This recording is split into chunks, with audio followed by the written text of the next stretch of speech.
Every December, IELTS students suddenly want to use holiday vocabulary, but most of the words they choose are either too basic or because of the culture where they live, they're not using them in a precise way. Either way, you need holiday-themed vocabulary items you can use for Christmas, New Year's, and any cultural celebration. And you need to know how to use each one naturally, like a Band 7 speaker. In this video, you'll learn flexible vocabulary items for holiday topics, cultural traditions, celebrations, and year-end events. For each one, I'll give you a simple meaning and a real IELTS-style example.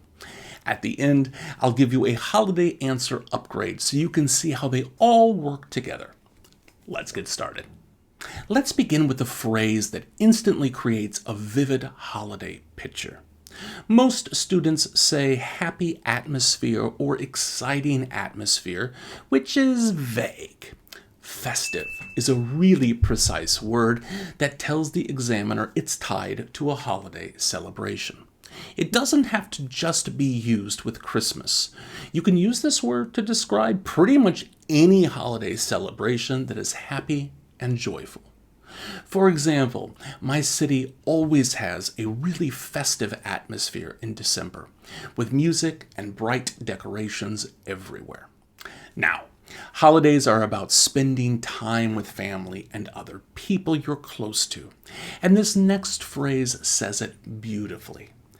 Students often say spend time with family, but it lacks warmth.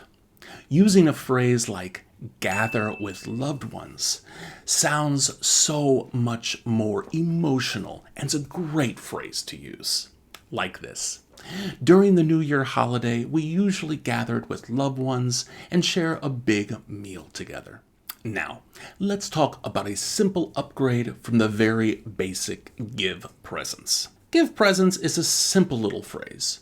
It's not incorrect, but it's certainly not the collocation I would use. No, I would use exchange gifts.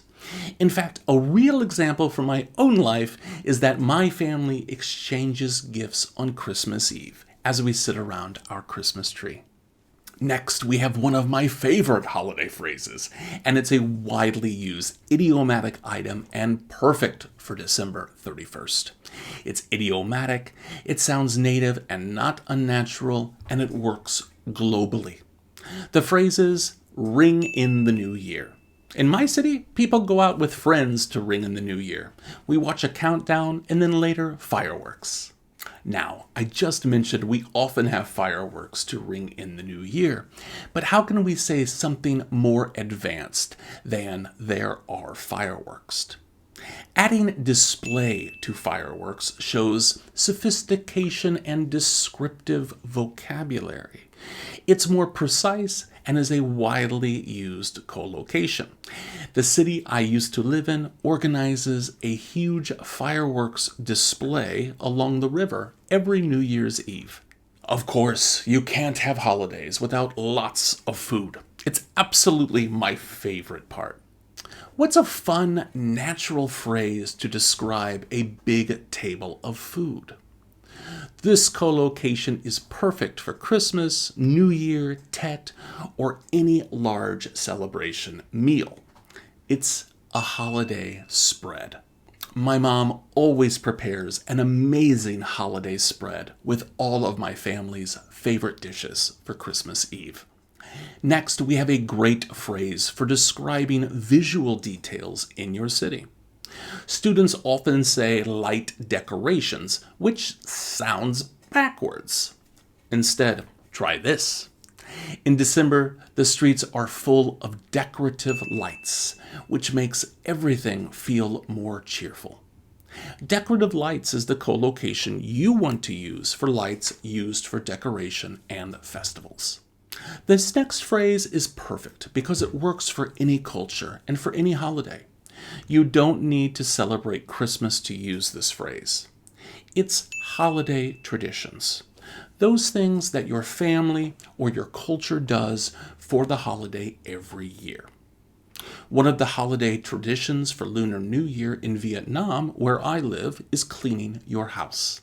This next idiomatic phrase is a great way to describe what usually happens to people as we get closer to holidays. This is especially true for Christmas. Students usually say the market is crowded because many people go shopping, which is weak and boring. Instead, we can use the phrase holiday rush. Shopping malls are always crowded during the holiday rush because everyone is out trying to buy gifts. This next phrase captures all holiday events in one term. It's perfect for describing Christmas markets, concerts, year-end shows, or public celebrations. It's holiday festivities. My city organizes holiday festivities like outdoor concerts, charity events, and parades. Now, a little fact about me is that New Year's is my favorite holiday. I'm going to give you a beautiful phrase for IELTS Part 3 questions about goals and self-improvement. This can really give emotional depth, which is perfect for Band 7 plus coherence. The phrase is year-end reflection.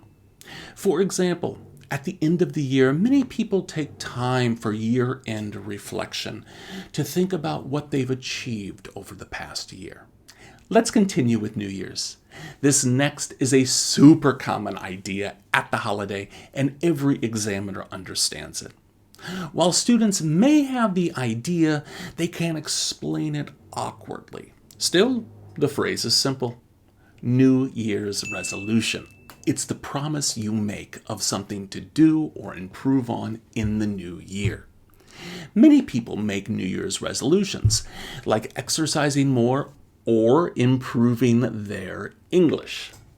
Before we continue, remember to comment free for my free IELTS Speaking self-assessment checklist. Use it to go into the new year with a commitment to improving your English. Now, let me show you how some of these phrases sound in a real answer.